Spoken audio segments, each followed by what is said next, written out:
Good morning sa mga followers sa Nitrobis Garage. Nandito si Kuya Rod dito sa shop natin sa Cavite. So meron tayong project ngayon, isang Chevrolet Tahoe.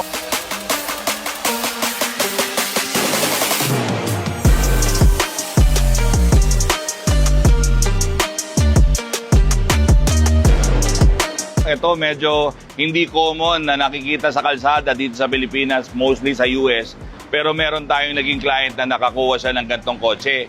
It's a V8 engine, then gusto niya maayos yung magiging exhaust niya. Actually, yung exhaust niya pala, na current, meron na mga problema. And ang gagawin namin dito, cutback exhaust. Pero may dala rin siyang pyesa ikakabit natin. So ano na yung detalye ng gagawin natin na yan? Tara, papakita ko. So this Chevrolet Tahoe, V8 to. So pagka V8, makikita nyo, dalawa yung exits ng exhaust niya galing from exhaust manifold. So dalawa yan kasi V8.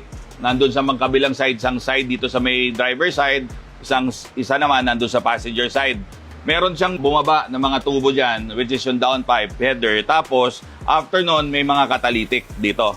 Ang gagawin natin dito, doon tayo magsisimula doon sa taas dito mga catalytic na to. So, itong mga catalytic na stock, i-eliminate na natin to. Pero, meron tayong kapalit. Ang ilalagay natin, Magna Flow Catalytic, High Flow Catalytic. May dala mismo si bossing nito. Siya yung nag-produce nito. So, wala na kaming problema sa paghahanap nito. And then, maglalagay pa rin kami ng aftermarket catalytic. Kasi meron to mga sensor dito. Ang sensor placement nito, 4. Una dun sa before the catalytic, tapos after the catalytic. Pagka ang sensor nandun before the catalytic, tapos merong catalytic dito, at pag in-eliminate mo to, check engine to. So para maiwasan yon, ayaw ni sir na magpatono, ayaw niyang umabot doon para ma-eliminate yung check engine, bumili siya ng mga catalytic na aftermarket, which is good and correct. Papalitan namin to ng high flow. So eventually sana, hindi din siya mag-trigger kasi minsan may values yung mga catalytic na kailangan parehas ang sizing doon sa stock eh. Pero hopefully hindi sana to magkaroon. And then I'm sure naman, if properly done to na may high flow catalytic, most probably wala siyang check engine. Ngayon, itong dalawang side na to magtatagpo dito sa gilid. Papalitan na rin namin lahat ng exhaust nito kasi merong existing exhaust si bossing. Ang problema, putol-putol, duktong-duktong. So katulad dito sa area na to, pinutol yung stock, nilagyan ng aftermarket muffler na Flowmaster.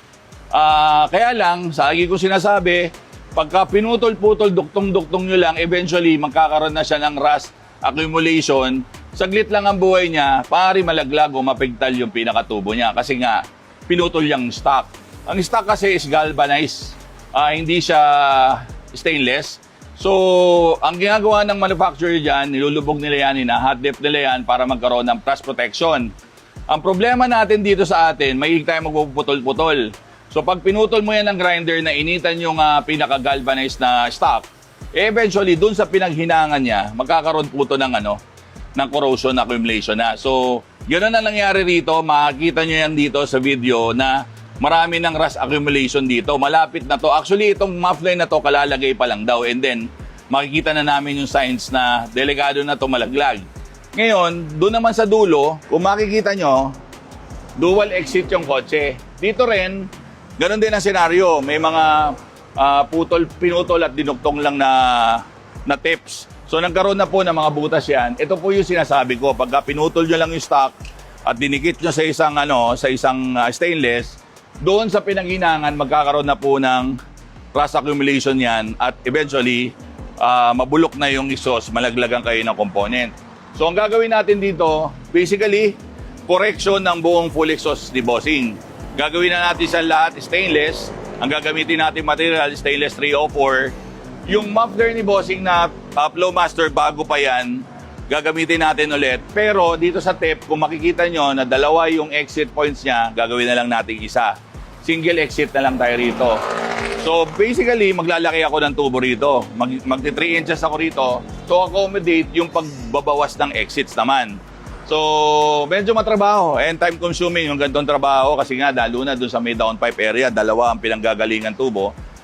Pero excited ako sa project na to sa kalalabasan niya. So, samahan niyo po akong panoorin yung procedures at saka yung paano namin buuin yung exhaust nitong Chevrolet Tahoe. Panoorin po natin.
natin itong exhaust na ginawa natin dito sa Chevrolet Tahoe. Katulad ng sabi ko kanina, i-recap ko lang po kayo. Ang ginawa namin dito, pinalitan namin yung pinaka-catalytic niya with the Magda Flow catalytic na provided ng client. So, gumawa kami ng downpipes dito na may catalytic niya. Nilagay namin yung mga bagong catalytic na yon. Binalik namin yung 4 na oxygen sensor kasi kailangan po yun para hindi po magkaroon ng error reading yung sasakyan. And also, in-improve na namin yung pipe size nito. 3 inches na lang ginamit namin at ginonvert na namin yung dual exit kanina na ngayon single exit na lang.